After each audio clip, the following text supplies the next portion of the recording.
Hello student, good afternoon to all of you. आज का हमारा टॉपिक है इम्पोर्टेंस ऑफ स्टैटिस्टिक्स। अभी तक हमने मीनिंग पढ़ा है स्टैटिस्टिक्स का, कल हमने इसके फंक्शन पढ़े थे, आज हम इसकी इम्पोर्टेंस पढ़ेंगे। इम्पोर्टेंस के लिए इससे पहले कि हम इसको डिस्कस करना शुरू करें तो इसमें एक लाइन मैं आपको दिखाना चाहूँगी। सांख्यिकी विचार भी एक दिन दक्ष नागरिकता के लिए उतना ही आवश्यक होगा जितना पढ़ने या लिखने की योग्यता। मीन्स एक व्यक्ति का पढ़ा लिखा होना तभी माना जाएगा जब उसे स्टैटिस्टिक्स की नॉलेज होगी। ये लाइन अपने आप में ही स्टैट की इम्पोर्टेंस को शो कर रही है कि अगर आपको सांख्यिकी की नॉलेज नहीं है तो आपका पढ़ा लिखा होने का भी कोई फ़ायदा नहीं है।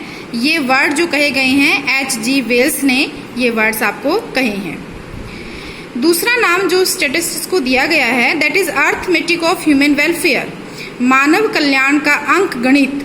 मीन्स अगर कोई भी गवर्नमेंट या कोई भी व्यक्ति या कोई भी सामाजिक कल्याण करने वाला व्यक्ति किसी का भला करना चाहता है या पूरे देश के लिए कोई पॉलिसी बनाना चाहता है तो उसमें भी आप स्टैटिस्टिक्स ही यूज़ करेंगे। सांख्यिकी के बिना आप कोई पॉलिसी नहीं बना सकते, क्योंकि जब तक आपको समस्याओं का नहीं पता होगा आप उनका समाधान नहीं कर सकते। नेक्स्ट लाइन जिसको जो मैं आपको बताना चाहूँगी, आज मानव क्रियाओं का शायद ही कोई ऐसा पहलू मिलेगा जिसमें सांख्यिकीय युक्तियों की कुछ ना कुछ उपयोगिता ना हो।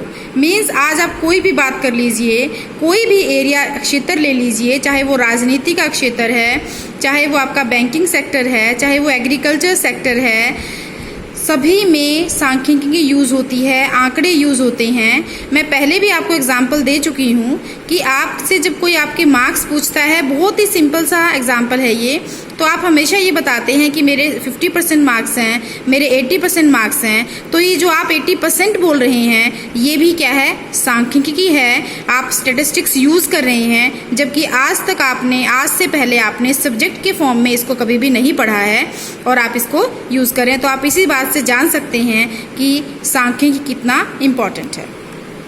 अब हम लोग स्टार्ट करेंगे इस पॉइंट को। हमारा जो फर्स्ट पॉइंट है इम्पोर्टेंस में वो है इम्पोर्टेंस फॉर एडमिनिस्ट्रेशन। देखिए, मैंने आपको पहले भी बताया है, अगर हम पुराने समय की बात करें तो स्टैटिस्टिक्स को सिर्फ और सिर्फ गवर्नमेंट के द्वारा यूज़ किया जाता था और गवर्नमेंट भी सिर्फ दो कामों के लिए इसे यूज़ करती थी। पहला ये देखने के लिए कि हमारी जो जनसंख्या है वो कितनी है और उसमें यंगस्टर्स कितने हैं ताकि उनको आर्मी में भर्ती किया जा सके। दूसरा, गवर्नमेंट ये देखती थी कि जो ज़मीनें हैं वो किसी पर्सन के पास कितनी ज़मीन है ताकि उसी के अकॉर्डिंग उसके ऊपर टैक्स लगाया जा सके। लेकिन आज सांख्यिकी का दायरा बहुत ज़्यादा बढ़ चुका है। आज सरकार के द्वारा जितने भी वेलफेयर कल्याणकारी कार्य किए जाते हैं उन सभी में आंकड़ों की उपयोगिता बहुत ज़्यादा है। सरकार को अपने कुशल प्रशासन के लिए सांख्यिकी पर ही निर्भर रहना पड़ता है। अब हम कुछ पॉइंट्स इसमें देखेंगे। सबसे पहले हम वित्त मंत्री की बात करते हैं, जो हमारे पूरे देश का फाइनेंस बजट बनाते हैं। ये देखते हैं कि पूरे देश में कितना खर्चा होगा और कितनी इनकम होगी। तो ये सारा आंकड़ों का ही खेल है। उसके बाद वित्त मंत्री के द्वारा कितने टैक्स लगाए जाएंगे, कितना खर्चा किया जाएगा, कितना आयात होगा, निर्यात होगा, राष्ट्रीय आय कितनी होगी, ये सब भी आंकड़ों के आधार पर ही इनके बारे में निर्णय लिए जाते हैं।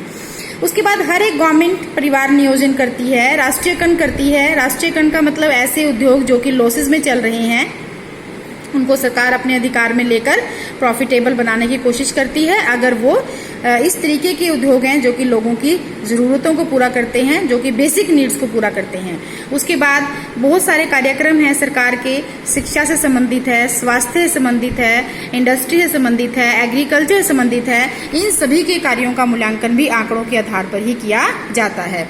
आप अपना आर्मी सिस्टम देख लीजिए या सरकार की जो पुलिस डिपार्टमेंट है उसको देख लीजिए। इन सभी डिपार्टमेंट्स में भी के बारे में अगर कोई निर्णय लेना है तो वो आंकड़ों की हेल्प से ही लिया जा सकता है।